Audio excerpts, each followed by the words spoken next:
The farmhouse on the hill, a story of silence. There's a farmhouse still standing in eastern Kentucky. No one lives there anymore.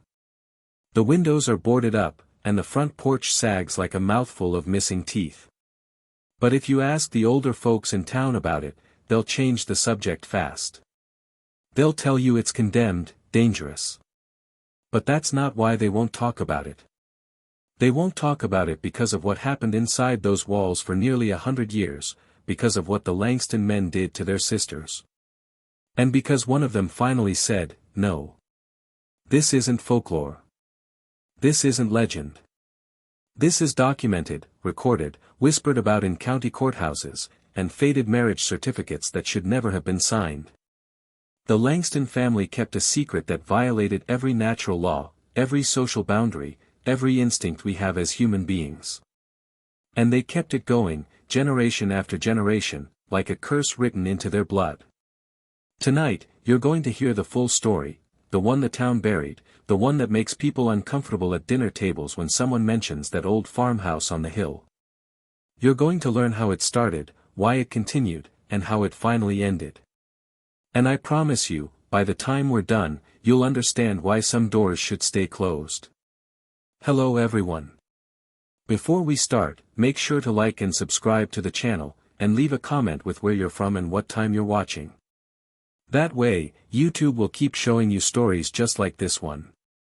The Langston family arrived in Kentucky in 1863, right in the middle of the Civil War. They were running from something, most people were back then. They bought 300 acres of land so far from town that supplies came once a month, if they were lucky. They built that farmhouse with their own hands, and they lived by their own rules. Because out there in the hills, no one was watching, no one was asking questions. And that isolation, that distance from the eyes of society, became the breeding ground for something unspeakable. The first son, Jacob Langston, married his sister, Anne, in 1879. She was 16. He was 19. And from that moment on, the pattern was set. The marriage certificate still exists.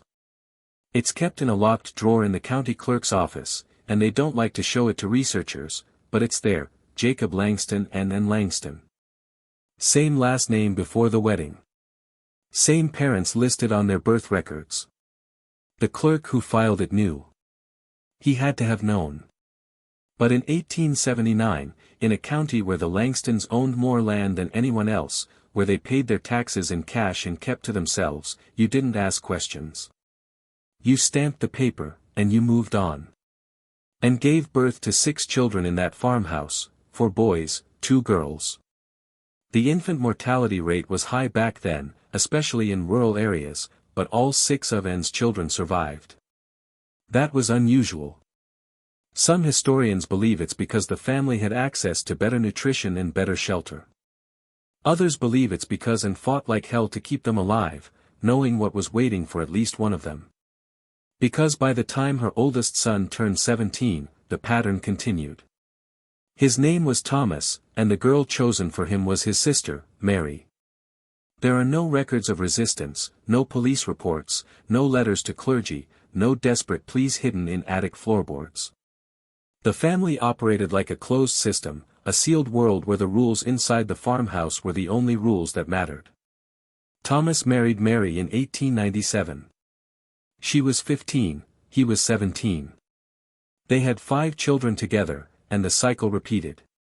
By the time the 1900s arrived, 3 generations of Langston men had married their sisters. It wasn't a secret in the way we think of secrets. People in town knew. But knowing and speaking are 2 very different things. What makes this story so disturbing isn't just the act itself, it's the infrastructure that supported it.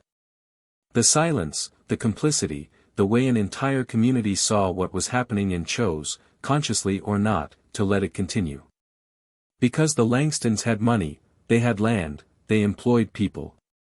And in a small town where survival often depended on not making enemies, you learned to look the other way. You learned that some families were allowed to live by different rules. And the Langston family took full advantage of that unspoken agreement.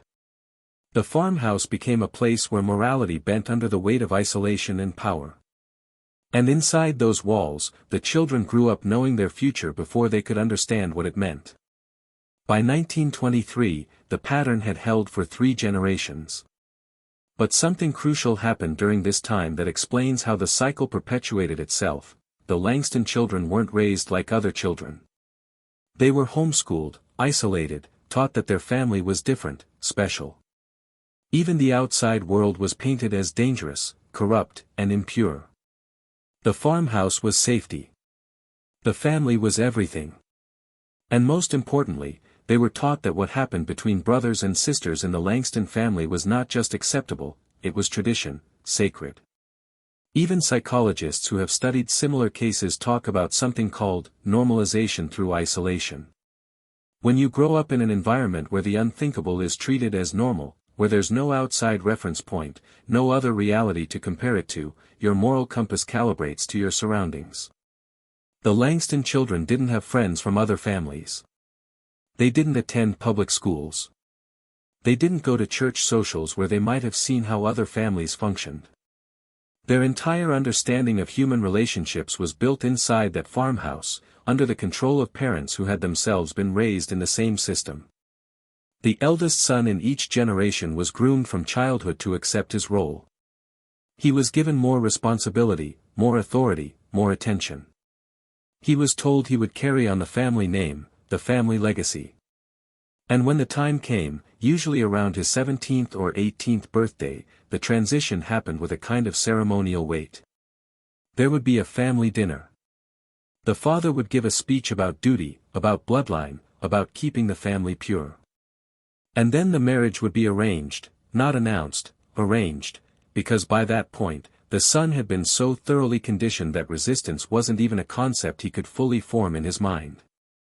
The daughters, meanwhile, were raised in a different kind of prison. They were taught submission, obedience, silence. They were told that their purpose was to serve the family, to bear children, to maintain the home.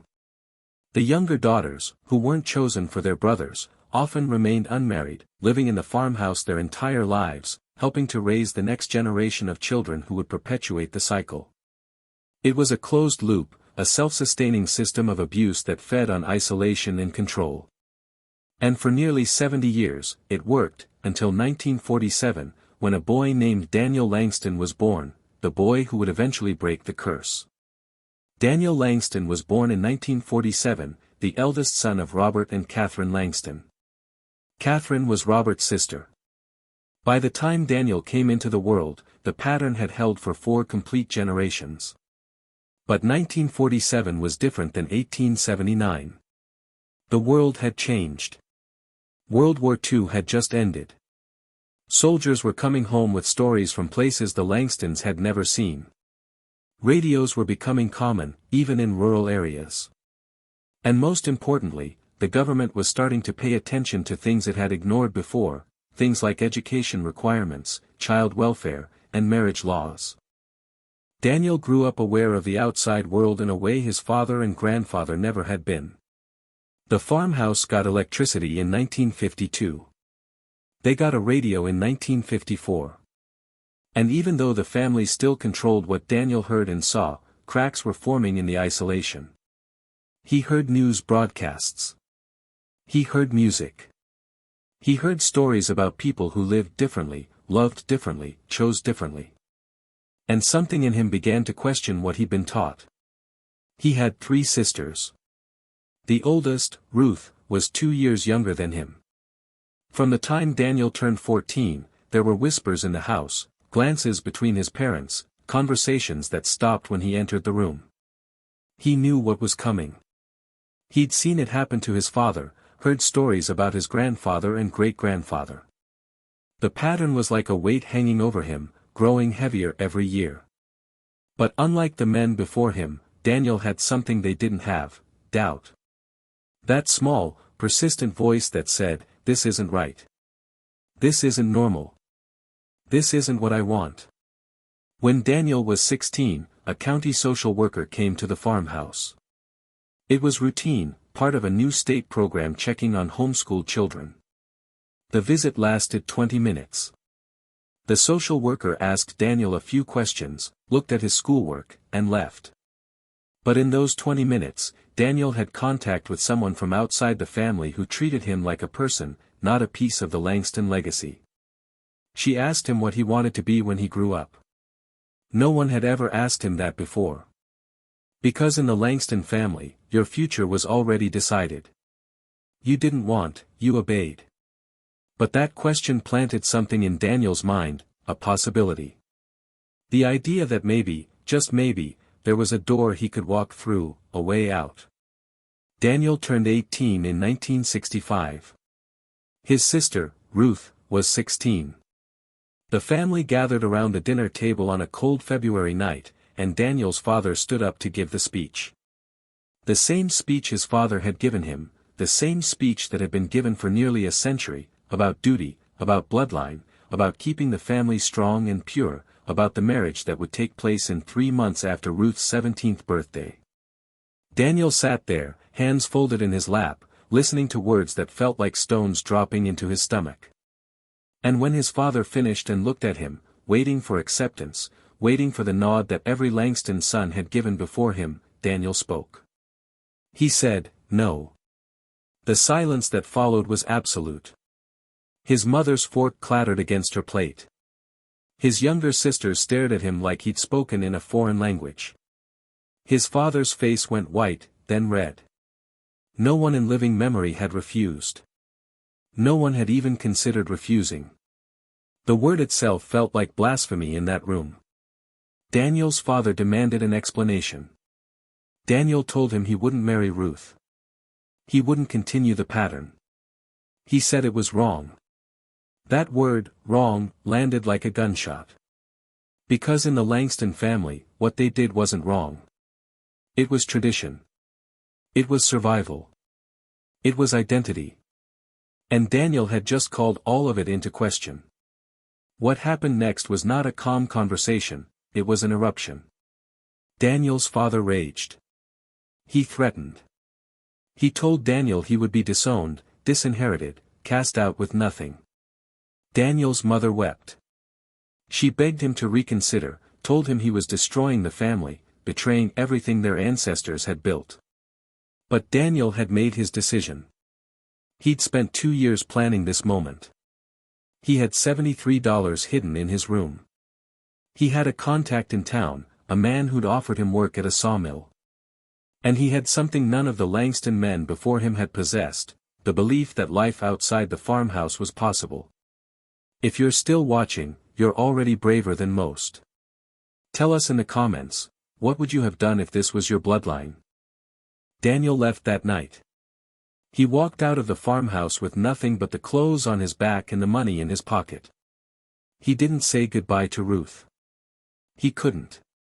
Years later, he would say that was the part that haunted him most, leaving her there, knowing what his refusal meant for her future.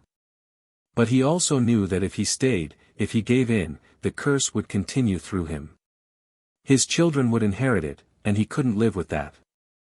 Daniel Langston disappeared into the world beyond the farmhouse. And for the family he left behind, it was as if the ground had opened beneath them. The system they'd maintained for nearly a century had depended on absolute compliance. Every son had accepted his role. Every daughter had submitted to hers. The family had survived by never questioning, never deviating, never breaking the pattern. And now, for the first time, the pattern was broken. What happened next reveals just how deeply the curse had embedded itself into the family's identity. Ruth was never married. After Daniel left, his father tried to arrange a marriage between Ruth and a distant cousin, someone far enough removed that it might appear acceptable to outside eyes, but Ruth refused. Something in Daniel's act of defiance had awakened something in her, too. She was sent to live with an aunt in another county, and the family stopped speaking her name at dinner.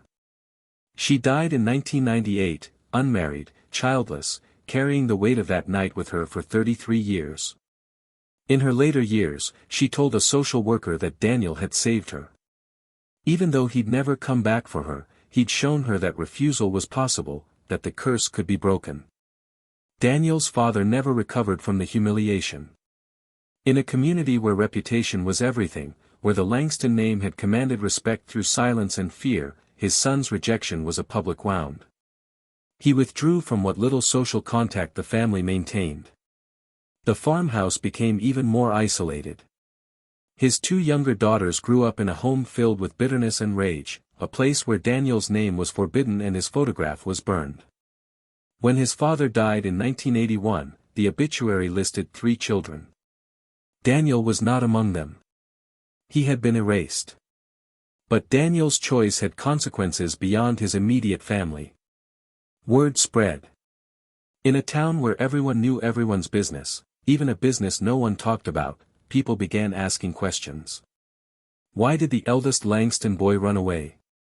Why did the family suddenly stop attending even the occasional town function? And slowly, quietly, the truth began to surface. Not in newspapers or official investigations. It was still too taboo, too dangerous to speak openly.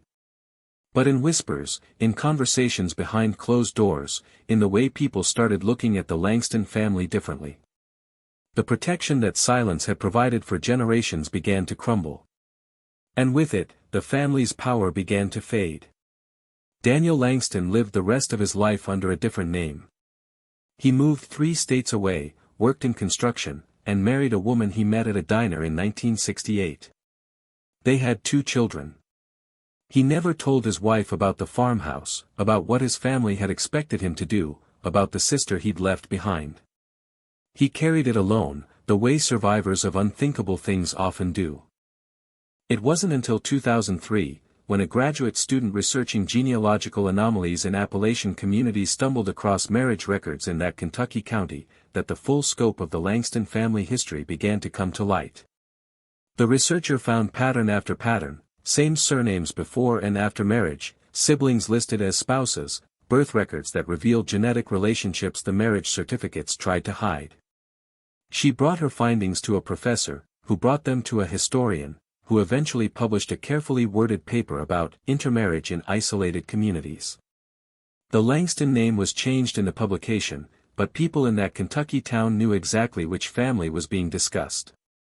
And finally, after more than a century, the silence broke. Daniel was 71 years old when a journalist tracked him down in 2018. At first, he refused to talk. Then, slowly, he began to tell his story. He spoke about the weight of expectation, the suffocating control, the way the family had built an entire reality that contradicted everything the outside world knew to be true. He spoke about his sister Ruth, and he wept. He said he'd spent 53 years wondering if he'd made the right choice, if leaving had been brave or cowardly, if he should have fought harder to take her with him. The journalist asked him what he wanted people to understand. Daniel said this: evil doesn't always look like evil when you're born into it. It looks like love. It looks like tradition. It looks like a family. And breaking free from it doesn't feel like victory. It feels like betrayal. The farmhouse still stands, empty now for more than 20 years. The last Langston died in 2004. There were no children to inherit the property. The land was sold off piece by piece to pay debts and taxes. Local teenagers sometimes dare each other to go inside, but most won't. Not because they believe in ghosts, but because the building itself feels wrong, like a place where terrible things happened for so long that the walls absorbed it. Researchers have tried to determine exactly how many marriages occurred between Langston siblings over the century. The best estimate is 7. 7 generations of brothers and sisters bound together by a pattern that masqueraded as tradition. 7 generations of children born into a system designed to perpetuate itself. And 1 man who said no. Daniel Langston died in 2021 at the age of 73. His obituary mentioned that he was a veteran, a father, a grandfather. It did not mention where he came from or what he escaped. But in that Kentucky town, in the whispered conversations that still happen when someone drives past that old farmhouse on the hill, Daniel's name is remembered differently than the others. Not as part of the curse, but as the one who broke it. He was the one who proved that even patterns carved into blood and bone can be shattered by a single act of refusal. The one who chose to walk away from everything he'd ever known because staying would have meant becoming something he couldn't live with. The Langston family story isn't just about what happened in that farmhouse. It's about what happens when communities choose silence over intervention. When power and isolation create spaces where the unthinkable becomes routine. When tradition is used as a shield for abuse. And it's about the cost of breaking free, not just for the person who escapes, but for everyone left behind. Daniel saved himself. But he couldn't save them all. And that's the truth he carried until the day he died. Some curses don't end cleanly. Some break jagged, leaving wounds that never fully heal. But they break. And sometimes that has to be enough. If this story has shaken you the way it should, leave a comment below. Tell us what you think. Share this video with someone who needs to hear it. And remember, the most dangerous secrets are the ones entire communities agree not to talk about, until someone finally does. Thank you for watching.